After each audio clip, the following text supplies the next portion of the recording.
Algebra 1, Unit 2, Lesson 7, Part 1, Factoring Polynomial Expressions. So in this lesson we want to sort of go backwards. Before we learned how to multiply and get a polynomial, now we want to take that polynomial and go backwards into two things multiplied by each other. So the first thing is we want to be able to factor out a GCF of a polynomial, and then we're going to look at how to factor a polynomial with four terms by a method called grouping. So first of all, what is the prime factorization for a number? It's the product of its prime factors and possibly minus 1 if the number is negative. So you can do it by a factor tree or a factor box if you need to. So 45, you could take out a 3 would be 15, and take out another 3 would give you 5, so you would get 3 squared times 5, and then because it's a negative you need a minus 1 in the front. So it would be minus 1 times 3 squared times 5, and then 56 is 7 times 8, 8 is 2 times 2 times 2, so that's 7 times 2 cubed. So you can do it as a factor box, you can do a factor tree if you like, or you can do it in your head if you can figure out what they are. So now the prime factorization of a monomial would be the prime factorization of the number, then simply multiplied by each of the variables, which you sort of separate out if you like. So 48, if I did it, would be 2 times 2 times 2 times 2 times 3. So if I do it like this, that's what I'll get. There will be 4 2's multiplied and then a 3. And then this is 4 times 5. 4 is 2 squared, so that's 2 squared times 5 with a minus 1. And then there's an x cubed and a y squared. Now we're usually not going to write this. You can if you need to. But what we want to do is we want to find the GCF of two monomials. And in order to do that, you're going to look at each of the GCFs or have it in your mind, and you're going to take the GCF of the numbers, which will be the product of all the common factors in their prime factorization to the smallest powers, and then the smallest powers for the variables as well. And it's 1 if there are no common factors. So if I look at the two that I did, what's the GCF of the number? Well, you might be able to figure that out on your own, what the GCF of 48 and 20 are. You might be able to tell that that's 4. If you can't, you would say, well, there's 2 to the 4th, and then a 3, and then a 2 squared and a 5. The only thing common is the 2. The smallest power of that is 2 squared. And then you look, you have an x squared and an x cubed. The smallest one of those is the square, so that would be x squared. And then you have y and y squared. Again, the smallest power is a y, so you would say y. So the GCF of these two is 4 x squared y. Now I want the GCF of the terms. Well, the terms are 36x squared y minus 18xy, and then 45xy squared. So I've shown here the prime factorizations. Let's do it without that, and then I will go back and do it with those. So suppose you have 36 minus 18 and 45. What's the GCF of those? Well, these are divisible by 2, but this one's not. These are divisible by 3. In fact, they're divisible by 9. 9 is the GCF for the numbers. Then you have x squared, x, and x. The smallest power is x. You have y, you have y, you have y squared. The smallest power is y. The GCF of those is 9xy.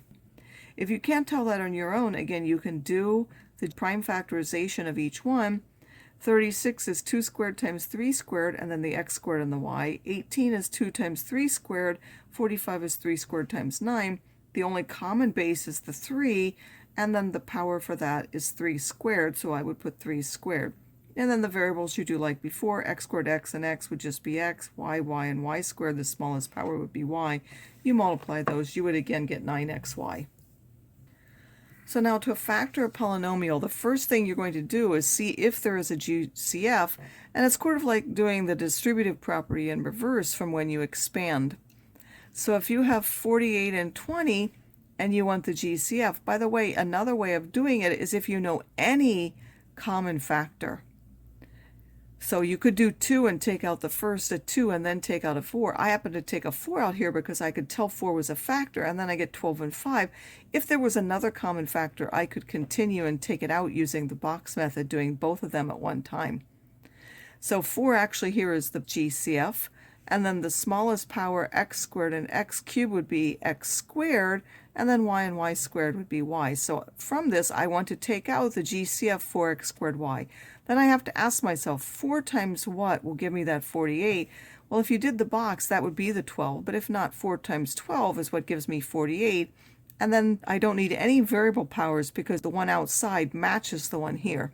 And then there will be 4 times what will give me minus 20. Well, 4 times minus 5 gives me minus 20. Again, the 5 comes from there, and then that's a minus. And then I ask myself, x squared times what will give me x cubed? Well, I have 2, I want 3, I need another x. I have 1 y, I need 2 of them, so I need another y here. This would be 5xy. And then you could check that by the distributive property, knowing that you have to add the exponents to check that that is actually what you started with. 3p cubed q minus 9pq squared plus 36pq. What's the GCF? Again, you can tell that those are all divisible by 3, so you could take a 3 out of each one. Those will now be the coefficients, except for possibly sign for what you have. And then you have a p cubed, a p, and a p, so the smallest power is p. Q squared, and q, the smallest power is q. 3pq is the GCF, so I want to put that on the outside. By the way, if there are 3 terms here, there will be 3 on the inside. Here there were 2 terms, so there were only 2 on the inside. 3pq times what will now give me 3p cubed q. I've got the number. I have 1p, I need 3, I need 2 more p's. I have 1q, I need 1q, I don't need any more q's, it's just times a p squared. Then I have 3pq times what will give me this? Well, 3 times minus 3 gives me the minus 9. I have 1p, I need 1, I don't need any more. I have 1q, I needed 2, I need another q. So that will be minus 3q. And then 3pq times what will give me 36pq. 3 times 12 is what gives me the 36. And then so I've got the pq that I need. I only need a number of 12 to be multiplied. Again, you can check that using the distributive property and make sure that it gives you that. Now, what are we going to do with 4 terms? We're going to group them. So first, you're going to look for a GCF of the entire polynomial and take it out if there is one. Then, ignoring that GCF out in the front, you're going to take pairs of terms. If I needed to, I could reorder them, but usually it's the first 2 together and the last 2 together. And then I'm going to take out the GCF of these 2 terms, and then I'll take out the GCF of these 2 terms. If you've done it right, those 2 things should match. So use that as a way of checking your work. If it doesn't work for you now, it's because you've made a mistake. So use that to double check, because I'm only giving you examples where it actually works. So now let's look at this. We have 4x cubed plus 2x squared plus 6x plus 3. I'm going to group those 2. What's the GCF? The GCF of 4 and 2 is 2. And then I have the smaller power is x squared. So now 2x squared times what gives me 4x cubed. I need 2 times 2 to get the 4. I have 2x squared. I want x cubed. I need another x. So that would be 2x. Then 2x squared times what will give me 2x squared? Well, that's just times 1. I finished with those 2. Then I'm going to do the next 2. The GCF of 6 and 3 is a positive 3, so I'm going to put a plus 3, and then 3 times what will give me 6x? Well, 3 times 2x, so I have to fill this in. 3 times 2x gives me 6x, and 3 times 1 gives me 3. So I had to find these. Once I found the GCF, I had to figure out what these were. If you've done it right, these 2x plus 1 and 2x plus 1, they need to be the same thing. Exactly, signs and everything. Then you're going to take that common factor, which is now 2x plus 1, out to the front. And then what's inside of the second parentheses is whatever was left out front. So you had a 2x squared and you had a plus 3 left. And you could use FOIL to double check that this actually worked. 2x times 2x squared, 4x cubed. 2x times 3, that's the 6x. 1 times 2x squared is the 2x squared. And 1 times 3 gives me 3. For the second example of this, we have 4ax plus 3ay plus 4bx plus 3by. Again, there's no GCF of the whole thing. Then I put the first 2 together. They only have an a in common. The a comes out front. If we take the a out, what's left is 4x. So a times 4x gives me that. Take the a out of here. What's left is the 3y. So a times the 3y will give me that. I finished the first 2 terms. I move on to the next 2 terms. They have a GCF of only b. So I put b. Again, the numbers don't have any common factors, so I only have to take the powers of the variable and the smallest one that's common. B times 4x will give me 4bx, and b times 3y will give me 3by. I now check, yes, those are the same thing. I'm going to take that common part out to the front, and then what is here goes left. This one had an a, and this was a plus b. I put plus b.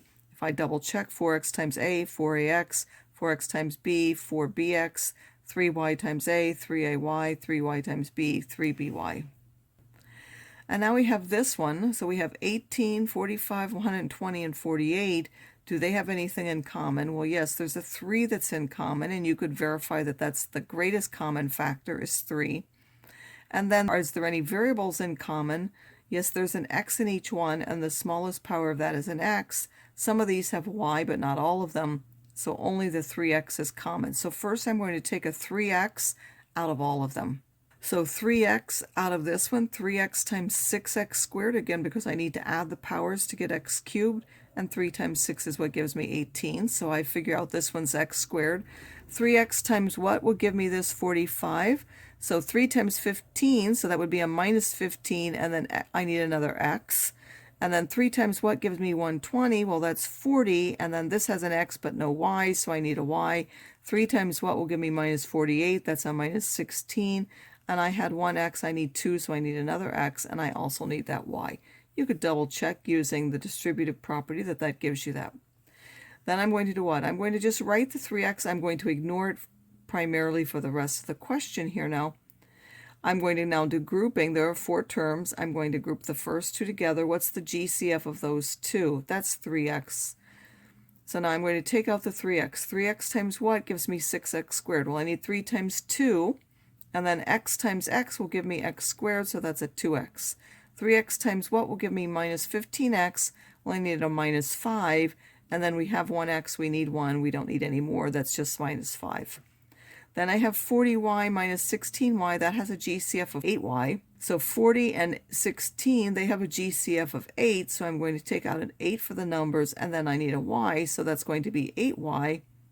8y times what gives me 40y? That's a 5. And then 8y times what to give me this? That would be a minus 2x.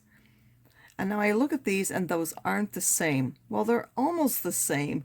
And I noticed that this one is the same as this one, except it's in the opposite order. If I took out a minus 8y instead, minus 8y times 2x will give me this minus 16xy, and then minus 8y times minus 5 will give me that plus 40. And then again, I'm going to leave that 3x out in front.